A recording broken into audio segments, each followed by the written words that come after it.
Good morning दोस्तों, आप सभी का बहुत बहुत स्वागत है हमारे YouTube channel gold PhD art channel में। आप सभी का बहुत बहुत स्वागत है दोस्तों। तो कैसे हैं आप? आशा और पूरा विश्वास है कि आप लोग जो है चुस्त दुरुस्त और तंदुरुस्त होंगे। तो चलिए दोस्तों, इसके पहले हम लोगों ने पाइथागोरस के विषय में चर्चा किया था। किसके? पाइथागोरस। पाइथागोरस, ठीक है। ये भी तो आपके यूनान के ही हैं, ठीक है। पाइथागोरस के विषय में हम लोगों ने चर्चा की थी। इनका जो सिद्धांत था ना, मैं मूल बता रहा हूं इनके सिद्धांत का, कि इन्होंने क्या कहा था कि हर एक ऋतु, ठीक है, ऋतु को का ही सारा प्रकृति प्रेमी थे, ऋतु का सहारा लेकर इन्होंने क्या कहा था कि हर एक चीज जो है क्रमबद्ध तरीके से आता है, ठीक है। यही इनका निचोड़ है कि रात दिन व ऋतु चक्र, ठीक है, वह ऋतु चक्र एक क्रमबद्ध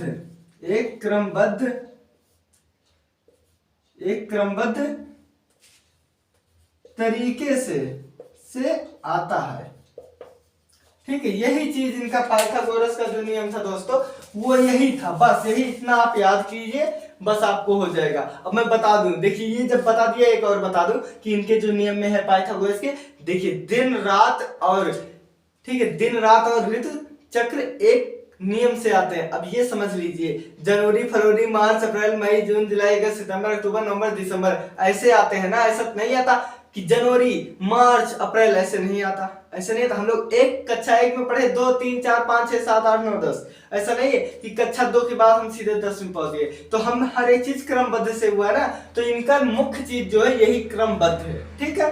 हाँ, अब हम देख लेते हैं कि सुकरात जी का क्या है। तो पहली बात तो ये जान लीजिए कि इसके पहले वाले वीडियो में भी हम बताए हैं, इसमें भी बताए हैं, बता दे रहे हैं कि ये जो प्लेटो थे ना, प्लेटो के जन्म के पहले जितने भी दार्शनिक हुए हैं सबको हम लोग सोफिस्ट कहते हैं। क्या? सबको हम लोग कहते हैं सोफिस्ट। क्यों कहते हैं? क्योंकि प्लेटो के जन्म से ये पहले से, देखिए, प्लेटो के जन्म के ये पहले के दार्शनिक है, ठीक है, इसलिए हम लोग इनको जो सोफिस्ट कहते हैं। इतिहासकार जो है इन्हें सोफिस्ट नाम से पुकारते हैं। तो देखिए, पाइथागोरस आपके थे, वो भी सोफिस्ट थे, सुकरात भी सोफिस्ट के, लेकिन सुकरात का चेला था भाई प्लेटो। हाँ, इन्हीं का जो है ये शिष्य था, ठीक है, ये इनका शिष्य था। तो बस यही, इसके बाद जो आएंगे खुद प्लेटो आ जाएगा, तो सोफिस्ट कहने की कोई जरूरत नहीं है। इसलिए दोस्तों, अब आप लोग ध्यान से देखिएगा, क्योंकि मैं बताऊंगा तो वही निचोड़ ही बताऊंगा। हाँ, क्योंकि किताब तो आपके पास है, पढ़ते तो आप भी हैं, और बहुत सारे वीडियो यूट्यूब पर अवेलेबल है। तो चलिए हम लोग देख लेते हैं कि सुकरात का जन्म कहाँ हुआ था। देख लो यहां से कि लाइट यहीं पर है ना, चमक रहा है कि नहीं। देखिए, सुकरात का जन्म एथेंस में ये जन्मे थे, ठीक है, ये एथेंस में जन्मे थे। कौन?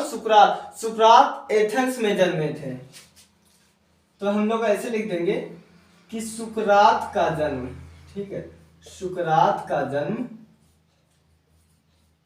एथेंस में हुआ था। एथीना देवी एक है ना, तो वो भी तो एथेंस की है, ठीक है। तो सुकरात का जन्म एथेंस में हुआ था, ठीक है, इतना आप समझिए। देखिए, सुकरात का जन्म जो है एथेंस में हुआ था। ये पाश्चात्य दर्शन शास्त्र के संस्थापक थे, ठीक है। अब मैं यहां से लिख रहा हूं, देखिए, ये पाश्चात्य दर्शन शास्त्र, ठीक है, दर्शन शास्त्र के संस्थापक थे। क्या थे भैया? तो ये दर्शन शास्त्र के जो है ना संस्थापक थे। कौन? सुकरात का जन्म एथेंस में हुआ था। ये पाश्चात्य दर्शन शास्त्र के संस्थापक थे, और इन्होंने जो है, देखिए, सुकरात ने कला को 2 भागों में बांटा है, या 2 क्षेत्र में बांटा है, ठीक है। ये भी देख लेते हैं हम भैया कि सुकरात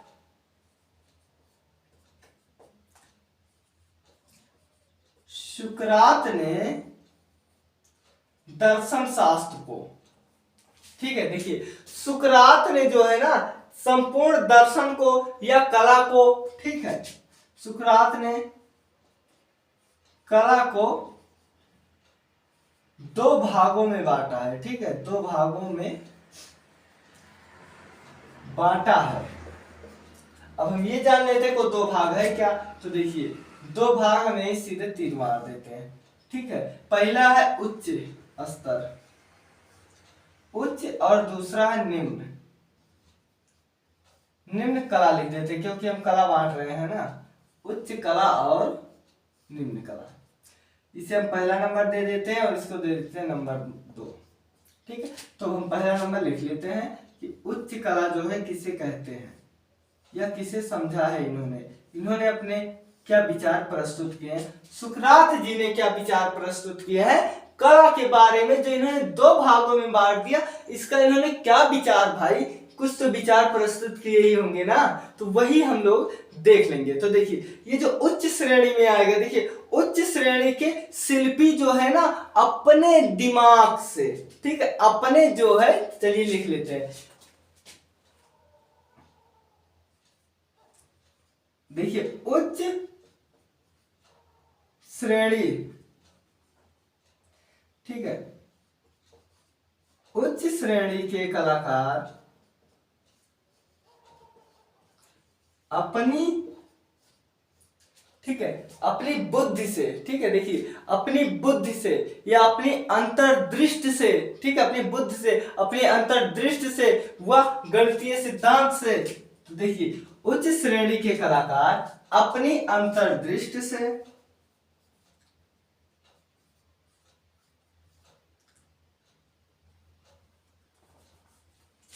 ठीक है दोस्तों, अपनी अंतर्दृष्टि से, देखिए अपनी अंतः दृष्टि से, ठीक है, दृष्टि से, देखिए अपने अंतः दृष्टि से वह गणितीय सिद्धांत, ठीक है, वह गणितीय सिद्धांतों से सृजन करते थे, से सृजन या कला बनाते थे, ठीक है, सृजन करते थे। ये पहचान है कि देखिए जो उच्च होते थे, ठीक है, उच्च श्रेणी के, ये अपने अंतर्दृष्टि से या अपने दिमाग से, ठीक है, अपने दिमाग से गणितीय सिद्धांत का प्रयोग करके, अब ये जान लीजिए गणितीय सिद्धांत क्या है। गणितीय सिद्धांत यही है कि अगर कुछ बनाना है तो सीधे पहले जो है 90 अंश कर लेंगे, ठीक है, मान लो हमें बुक बनानी 90 अंश, ये गया 30 अंश, ये गया 30 अंश, यहाँ से इधर आ गया, यहाँ से इधर आ गया, यहाँ से ऐसे आ गया, ये आपका तैयार हो गया किताब, ठीक है, ये आपका हो गया तैयार किताब। तो देखिए ये एक सिद्धांत से चले हुए है ना, तभी तो ये तैयार हुआ। उसी तरह दोस्तों ये गणितीय सिद्धांत का जो है प्रयोग करते थे। अब हम देख लेते हैं निम्न।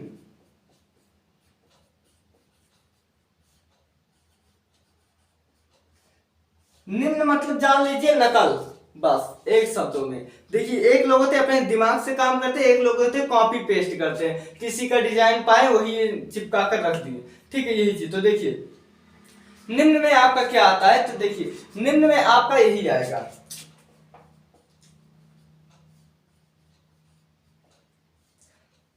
निम्न कलाकार, सरल भाषा में बता रहा हूं, आप भी ध्यान दीजिएगा, ठीक है, दूसरे के कार्यों का या की नकल करते हैं, ठीक है, नकल करते हैं। देखिए भैया हमें किताब तो रटाना है नहीं, हमें मूल चीज बताना है ना, तो मैं मूल चीज ही आपको बता रहा हूं, ठीक है दोस्तों, कि यही आपका होता है। देखिए अब जान लीजिए कि सुकरात जो था ना, देखिए सुकरात के पिता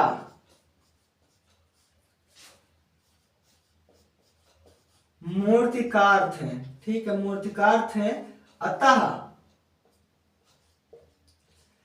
ये भी कुशल मूर्तिकार थे।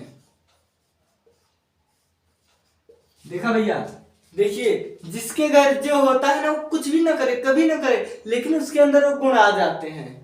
ठीक है, उसके अंदर वो गुण आ जाते हैं। अब देखिए हमारे पिताजी जैसे बर्तन बनाते हैं मिट्टी के, तो हम लोग कभी अगर नहीं बनाएंगे ना तब भी आपसे बेटर ही बनाएंगे, क्योंकि हम उसे बचपन से देख रहे हैं कैसे क्या हो रहा है, वैसे हम भी बना लेते हैं। तो इसी प्रकार जिसके यहाँ जो होता है उसको वो चीज सीखने में ज्यादा मेहनत नहीं लगती, इसलिए क्योंकि वो उसी माहौल में ढला हुआ है।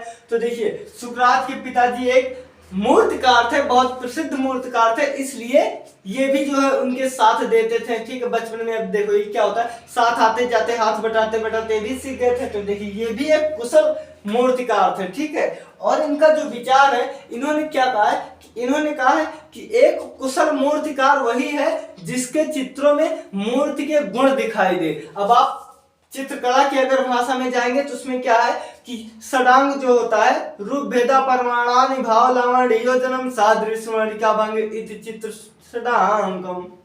तो यही उसमें क्या गया कि जैसे षडांग में मतलब 6 अंग जो है, जिस चित्र में या रचना में 6 अंग सभी दिखेंगे वही पूर्ण माना जाएगा। उसी तरह इन्होंने कहा है कि मूर्ति तभी पूर्ण होगी जब उसमें सभी कुशलता दिखेंगे। ठीक है, इन्होंने यही कहा कि एक, देखिए इन्होंने कहा है कि एक सर्वश्रेष्ठ मूर्तिकार वही है जो मानव के मानसिक विचारधाराओं को प्रस्तुत करे। ठीक है, देखिए इनका मत है। ठीक है, इनका मत है। ठीक है, एक कुशल मूर्तिकार, देखिए मूर्तिकार है इसलिए इन्होंने मूर्तिकार कर दिया है, तो इसलिए हम भी मूर्तिकार कह दे रहे हैं। एक कुशल मूर्तिकार वही है, कौन है, वही है जिसकी रचना में मानव या मानवीय विचार सस्पष्ट, ठीक है, सस्पष्ट हो, क्या हो, सस्पष्ट हो। ठीक है, जिसके विचार जो है सस्पष्ट हो वही एक कुशल मूर्तिकार है। जिसके विचार सस्पष्ट हो या जिसमें पूर्ण अभिव्यक्ति हो, जिसमें पूर्ण अभिव्यक्त हो। ठीक है दोस्तों, अभिव्यक्त, ठीक है, जिसमें पूर्ण अभिव्यक्त हो। ठीक है, यही है इनके विचार। किसके, तो सुकरात जी के जो विचार है दोस्तों वो यही है। अब देखिए इन्होंने एक शब्द और कहा है, सुकरात बाबूजी ने एक शब्द और कहा है। इन्होंने क्या कहा है, इन्होंने कहा है कि अनुकरण केवल भौतिक नहीं है। देखिए इन्होंने कहा है कि अनुकरण केवल भौतिक नहीं है। ठीक है, केवल भौतिक नहीं है तो क्या है, अरे भाई जब भौतिक नहीं है तो क्या है, बल्कि ये परमार्थ है। इन्होंने कहा केवल भौतिक नहीं है बल्कि ये परमार्थ है। ठीक है, परमार्थ, परमार्थ है। परमार्थ मतलब ईश्वरीय समझ सकते हैं। ठीक है, देखिए ये अनुकरण के लिए भौतिक चीज नहीं है बल्कि एक ये परमार्थ है, एक सिद्धि है। क्या है, एक सिद्धि है जिससे हमें सुख दुख दिन रात भय घृणा इन सब का जो है हमें अभिव्यक्ति होता है, महसूस होता है। ठीक है, जिससे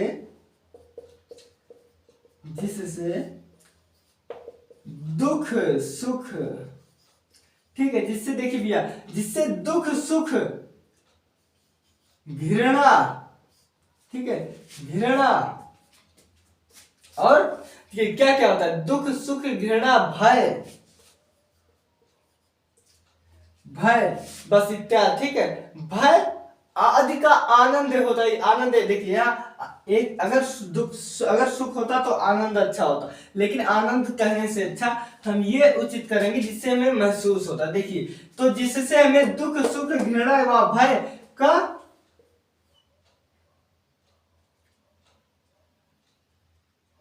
भय का जो है क्या होता है, ये आप बताइए, जिससे एहसास हो, एहसास हो। ठीक है, देखिए जिससे हमें दुख सुख भय घृणा आदि का एहसास हो और वह द्रव्यमान है, वह ही द्रव्यमान है। क्या है? वह ही द्रव्यमान है हो, यह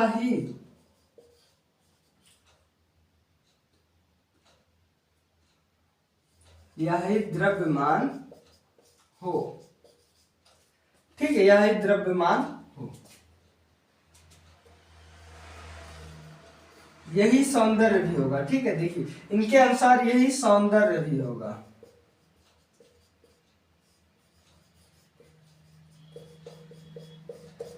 ठीक है, अब देखिए ये तो हम लोग लिख रहे हैं, अब तो हम लिख रहे थे, अब हम समझते हुए चलेंगे। देखिए सुकरात का जो जन्म है वो 409 ईस्वी से लेकर मतलब ईसा पूर्व से लेकर 399 ईसा पूर्व तक है।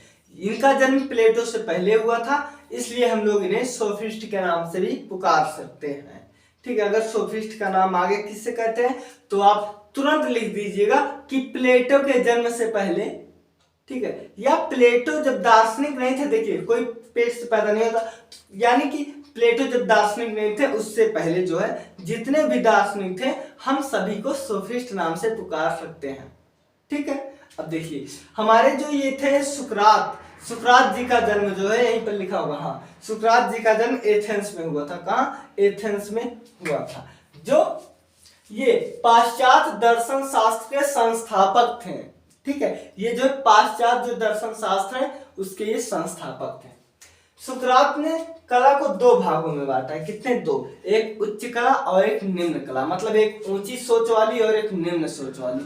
तो देखिए भैया स्पष्ट शब्दों में बता रहे हैं कि वह व्यक्ति जो अपने दिमाग से, ठीक है, अपने दिमाग से सोच समझकर वो गणितीय चीजों का सिद्धांत करता है, यानी कि जो नाप जोक, बस यही इतना जान लीजिए, जो अपने दिमाग से पूरे नाप जोक कर जो चित्र बनाता है वह उच्च श्रेणी में जाएगा, क्योंकि वो किसी का नकल नहीं करता, वो अपने दिमाग से नाप तौल कर सब कुछ बनाता है। अब यही देख लीजिए इस शब्दों में। देखिए उच्च श्रेणी के कलाकार अपनी अंतर्दृष्टि व गणितीय सिद्धांत से सृजन करते हैं।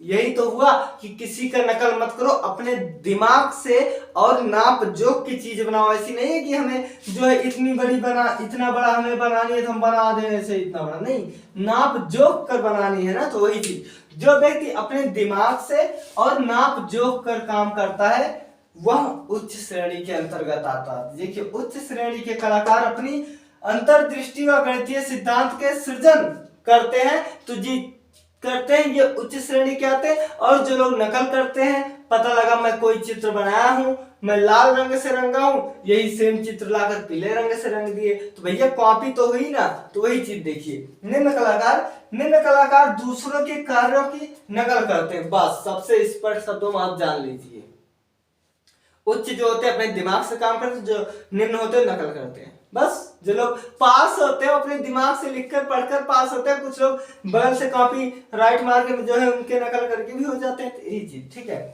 सुकरात के पिताजी एक मूर्तिकार थे। सुकरात के पिताजी एक मूर्तिकार थे। पिताजी जब मूर्तिकार थे बेटा मूर्तिकार ही होगा, अगर पिता के जो है संगत में ज्यादा वक्त देगा। तो देखिए इस प्रकार जो है पिता इनके एक मूर्तिकार थे, और ठीक है, और ये भी एक कुशल मूर्तिकार थे। तो प्रश्न पूछा जा सकता है कि सुकरात के पिता क्या थे? ऑप्शन में दे दिया जो है चित्रकार थे, मूर्तिकार थे, वास्तुकार थे या वकील थे, न्यायाधीश थे, कुछ भी दे दिया। तो आप ध्यान दीजिएगा भैया कि ये मूर्तिकार थे। इनका मत है किसका? तो ये सुकरात का मत है कि एक कुशल मूर्तिकार वही है। देखिए मूर्तिकार थे इसलिए मूर्तिकार के शब्दों में बोले हैं कि एक कुशल मूर्तिकार वही है जिसकी रचना में मानवीय विचार स्पष्ट हो या महसूस हो, जिसमें पूर्ण अभिव्यक्त हो। ये जान लीजिए, यही चीज जो चित्रकला में क्या कहा गया, षडांग, 6 अंग बताया गया। रूप भेदा, प्रमाणानि, भाव, लावण्य, योजनम, सादृश्य, वर्णिका भंग, इत चित्र षडांगम। ठीक है, षडांगम। तो यही चीज इन्होंने भी कहा है कि कोई भी चीज बनाओ उसमें उस चीज झलकनी चाहिए। ठीक है, आप अगर किसी का दुख बना रहे हो, दुख वाली फोटो बना रहे हो या उसका दुख वाला एक्सप्रेशन देना चाह रहे हो, तो उसके दुख लगे चेहरे पे, वो दुखी है, पता लगा उससे एकदम बढ़िया खिलखिलाता, वो बाल वाल झाड़ कर एकदम बढ़िया चेहरा एकदम मुस्कान बना दी, तो कैसे होगा। तो वही चीज इनका कहने का मतलब कि जो आप बनाओ वो दूसरा व्यक्ति देखे और समझ जाए कि हाँ ये इस सिचुएशन, इस परिस्थिति में है। बस इससे सरल उदाहरण कोई नहीं है। ठीक है, देखिए कुशल मूर्तिकार वही है जो किसी की रचना मतलब उसका बनाया हुआ चित्र, ठीक है, में मानवीय विचार स्पष्ट हो, कि आदमी जो देखे वही चीज बता दे। अगर ये महात्मा गांधी की फोटो बनी हुई है तो कोई भी देखे वो बता दे अगर कि ये महात्मा गांधी की फोटो है ना, तो आप समझ लो कला सफल है। अनुकरण केवल भौतिक नहीं है, बिल्कुल सही। देखिए अनुकरण जो है ये केवल भौतिक ही नहीं है, परमार्थ है, बल्कि ये परमार्थ है जिससे दुख सुख घृणा, ठीक है, दुख सुख घृणा भय आदि का एहसास हो। एहसास तो होगा ना, कोई मारेगा अगर तो चोट तो लगेगी, एहसास होगा ना साहब। तो यही है कि जिससे दुख सुख घृणा या भय का एहसास हो, यही द्रव्यमान हो।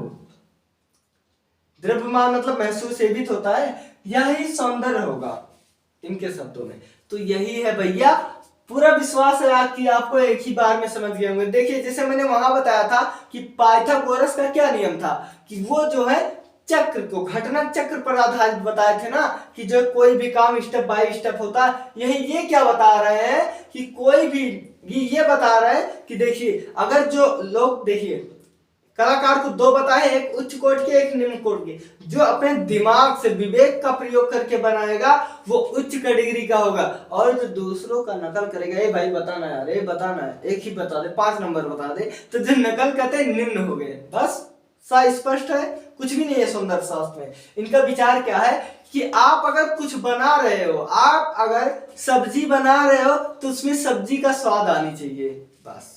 ठीक है, मतलब आप जो कर रहे हो उसमें वो चीज दिखना चाहिए। देखिए एक कुशल मूर्तिकार वही है कि जिसकी रचना में मानवीय विचार स्पष्ट हो। ठीक है, बहुत बात बता दिए, अब आप समझ गए हैं, पूरी विश्वास के आप समझ गए हैं। ठीक है, अब आप जो है याद रखिएगा बस। ठीक है, अब आप याद रखिएगा, उसके बाद आपको क्या करना है वो आप जानते ही हैं। ठीक है दोस्तों, तो आप लोग अपना ख्याल रखना, मिलते हैं अगले वीडियो में। बाय बाय दोस्तों, टेक केयर।